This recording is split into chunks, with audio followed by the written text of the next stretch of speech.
Assalamualaikum warahmatullahi wabarakatuh. Kenalkan, saya Faisal Brilianto. Di sini saya akan melakukan presentasi dari materi pertama sampai materi terakhir untuk mengenai UAS sistem telekomunikasi. Langsung saja. Yang pertama, apa itu telekomunikasi? Telekomunikasi yaitu terdiri dari dua kata, yaitu tele dan komunikasi, yang artinya tele jauh dan komunikasi menyampaikan informasi atau hubungan antara satu titik dengan titik yang lain. Jadi jika digabungkan, telekomunikasi adalah penyampaian informasi atau hubungan antara satu titik dengan titik yang lain yang berjarak jauh. Ya, dan ini macam-macam alat telekomunikasi pada zaman dahulu. Yang pertama ada burung merpati. Dulu memang burung merpati sangat pintar untuk mengantarkan surat menyurat. Dan yang kedua telegraf yang menggunakan sandi-sandi Morse. Dan yang ketiga telepon. Ini bukan telepon seperti Android, melainkan telepon seperti telepon rumah. Dan yang keempat pager. Selanjutnya macam-macam alat telekomunikasi zaman sekarang. Dan yang pertama radio. Ya, radio ini mungkin sekarang jarang yang menggunakan karena karena sinyalnya itu kadang tidak nyampe sampai mana gitu dan memerlukan frekuensi yang bagus, dan kelemahannya hanya tidak bisa menampilkan video, hanya komunikasi dengan suara saja. Dan yang kedua telepon genggam.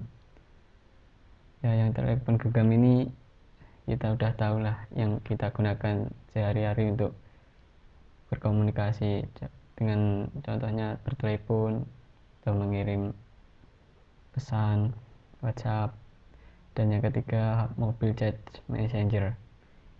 Ini terdiri dari banyak macam-macam chat yang bisa digunakan untuk telekomunikasi. Contohnya yaitu WhatsApp, BBM, sekarang sudah ada Yahoo, Gmail, Facebook, dan lain-lain. Selanjutnya bentuk-bentuk komunikasi. Yang pertama ada komunikasi satu arah atau simplex. Dalam komunikasi satu arah, pengirim dan penerima informasi tidak dapat menjalin komunikasi yang berkesinambungan melalui media yang sama. Dan kedua, komunikasi dua arah. Dalam komunikasi dua arah, pengirim dan penerima informasi dapat menjalin komunikasi yang berkesinambungan melalui media yang sama. Dan yang ketiga, komunikasi semi dua arah. Dalam komunikasi semi dua arah, pengirim dan penerima informasi berkomunikasi secara bergantian, namun tetap berkesinambungan. Ya, bisa contohnya di komunikasi satu arah atau simplex ini seperti radio yang hanya bisa didengar oleh penerima dan disampaikan oleh pengirimnya saja. Dan yang kedua contohnya dari komunikasi dua arah atau duplex.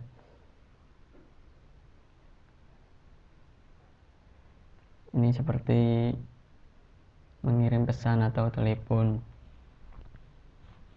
Dan yang komunikasi semi dua arah ini juga sama, tapi lebih tepatnya ini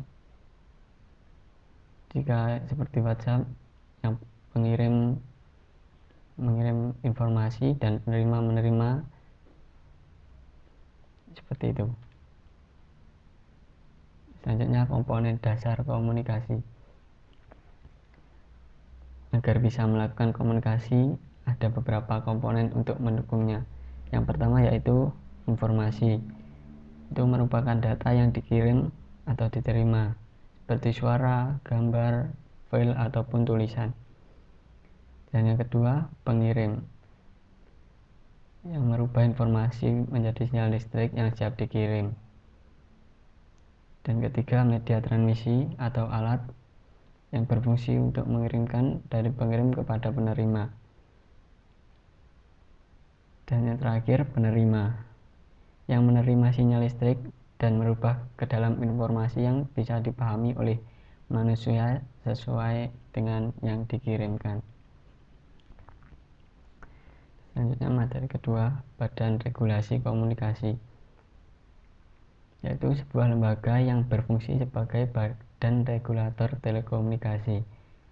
Fungsi dari badan regulasi adalah standarisasi yang pertama. Yang kedua, berhubungan dengan pengembangan strategi dan kebijakan telekomunikasi. Ketiga, berurusan dengan pengembangan, harmonisasi, dan pengelolaan jaringan dan layanan telekomunikasi. Ini I2R, yaitu posisi tertinggi dari badan regulator di dunia, yang pada tahun 1947 dijadikan sebagai salah satu organ persatuan bangsa atau United Nations yang sejajar kedudukannya dengan UNICEF, UNESCO, WHO, dan lainnya. Itu didirikan sebagai International Telegraph Union di Paris pada tanggal 17 Mei 1865. Tujuan utamanya yaitu standarisasi, pengalokasian spektrum radio, dan mengorganisasikan perjanjian rangkaian interkoneksi antara negara-negara berbeda untuk memungkinkan panggilan telepon internasional seperti roaming. Selanjutnya, elemen telekomunikasi. Ya, komponen dasar telekomunikasi. Agar komunikasi dari sistem telekomunikasi bisa dilaksanakan, maka ada beberapa komponen untuk mendukung yang harus dipenuhi. Komponen atau elemen dasar komunikasi tersebut adalah pertama, informasi, transmitter atau pengirim, receiver atau penerima, dan terakhir media transmisi.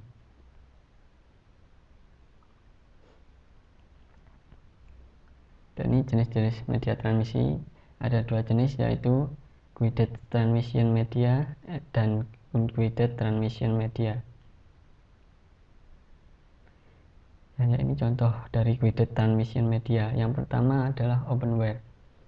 Open wire adalah kabel yang disangkutkan pada tiang penyangga. Kabel ini tidak memiliki pelindung dan proteksi dari gangguan sinyal lainnya. Transmisi dialirkan pada satu kabel dengan kabel lainnya, digantungkan dengan suatu jarak tertentu. Biasanya ini dapat dijumpai di pinggir-pinggir jalan yang di tiang-tiang itu seperti kabel yang panjang. Selanjutnya, twisted pair cable. Twisted pair adalah sebuah bentuk kabel yang dua konduktornya digabungkan dengan tujuan untuk mengurangi atau meniadakan gangguan elektromagnetik dari luar seperti radiasi elektromagnetik dari kabel pasangan berbelit tak terlindung atau UTP kabel dan wicara silang crosstalk di antara pasangan kabel yang berdekatan. Dan ini contoh dari unguided transmission media. Pertama ada gelombang mikro. Gelombang mikro merupakan bentuk gelombang radio yang beroperasi pada frekuensi tinggi dalam satuan GHz yang meliputi kawasan UHF, SHF, dan EHF. Gelombang mikro banyak digunakan pada sistem jaringan MAN, warnet, dan penyedia layanan internet. Selanjutnya ada Bluetooth. Bluetooth adalah perangkat teknologi komunikasi data tanpa kabel atau wireless yang berfungsi sebagai media tukar-menukar data antara beberapa perangkat elektronik seperti mobil PC, mobil phone, PDA, headset, kamera, printer, dan lain sebagainya. Bluetooth beroperasi dalam pita frekuensi 2,4 GHz dengan kecepatan transfer data tidak kurang dari 1 Mbps. Seperti di handphone kita yang Android yang sudah ada Bluetooth-nya, kita bisa mengirim file atau menerima file seperti itu.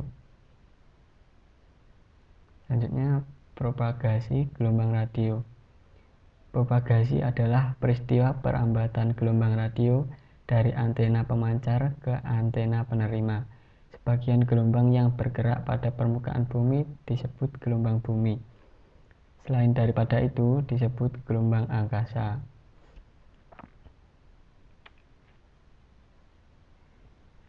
Ini jangkauan perambatan gelombang. Kerugian pada permukaan bumi dengan naiknya frekuensi akan semakin besar. Gelombang bumi dapat merambat dalam daerah gelombang panjang sampai 1000 km. Dalam daerah gelombang menengah hanya sampai 300 km dan dalam daerah gelombang pendek sampai 100 km. Gelombang angkasa merambat secara garis lurus. Berhubung dengan itu, angkasa tidak bisa mengikuti permukaan bumi kita. Ini apa itu gelombang radio? Gelombang radio adalah suatu gelombang yang terdiri dari garis-garis gaya listrik atau E dan garis-garis magnet H yang merambat di ruang bebas atau free space dan mempunyai kecepatan sebesar kecepatan cahaya 3 kali 108 meter per detik. Gelombang radio termasuk keluarga radiasi elektromagnetik meliputi inframerah, cahaya tampak, ultraviolet, sinar X, dan bahkan panjang gelombang gamma yang lebih pendek dari sinar kosmik. Gelombang elektromagnetik berasal dari interaksi antara medan listrik dan medan magnet. Dan ini macam-macam polarisasi gelombang radio. Yang pertama, yang A, ada polarisasi linear, dan yang B untuk lingkaran, polarisasi lingkaran, dan yang C polarisasi eliptis. Ini dasar telekomunikasi media transmisi. Pengertian dari transmisi adalah proses pemindahan informasi antara dua titik dari suatu sistem atau jaringan. Dapat juga diartikan sebagai perpindahan sinyal listrik, pesan, atau bentuk lainnya dari satu lokasi ke lokasi lainnya. Dan ini media transmisi adalah media yang menghubungkan antara pengirim dan penerima informasi. Karena jarak yang jauh, maka data terlebih dahulu dirubah menjadi kode atau isyarat. Dan isyarat inilah yang akan dimanipulasi dengan berbagai macam cara untuk diubah kembali menjadi informasi. Dan ini elemen transmisi. Yang pertama ada input atau transistornya, kemudian ke transmitter channel, dan selanjutnya ke receiver. Di transmission channel ini bisa untuk menghilangkan noise, distortion, and intervention atau gangguan-gangguan seperti dalam informasi. Kegunaan media transmisi digunakan pada beberapa peralatan elektronika untuk menghubungkan antara pengirim dan penerima supaya dapat melakukan pertukaran informasi. Karakteristik media transmisi. Pertama, karakteristik media transmisi ini bergantung pada jenis alat elektronika, data yang digunakan oleh alat elektronika tersebut, tingkat keefektifan dalam pengiriman data, dan ukuran data yang dikirimkan. Selanjutnya, topologi jaringan dalam telekomunikasi. Topologi jaringan dalam telekomunikasi adalah suatu cara menghubungkan perangkat telekomunikasi yang satu dengan yang lainnya, sehingga membentuk jaringan. Dalam suatu jaringan telekomunikasi, jenis topologi yang dipilih akan mempengaruhi kecepatan komunikasi. Untuk itu, maka perlu dicermati kelebihan atau keuntungan dan kekurangan atau kerugian dari masing-masing topologi berdasarkan karakteristiknya. Dan ini macam-macam topologi jaringan sistem telekomunikasi. Yang pertama ada topologi jaringan FTTH atau Fiber to the Home. Seperti contoh di kabel ember tadi. Ini dari pusat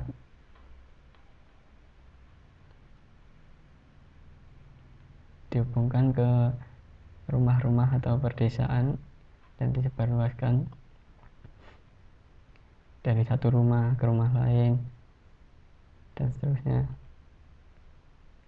Dan yang kedua adalah ada topologi GSM.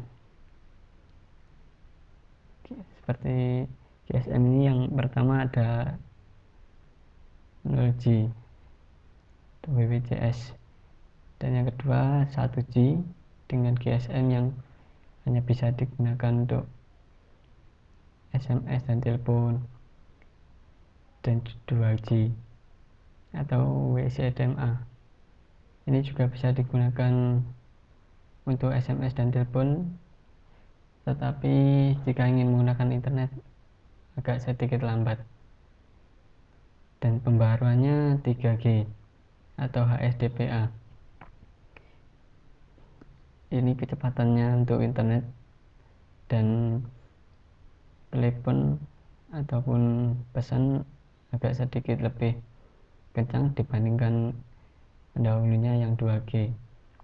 Kemudian 4G atau LTE.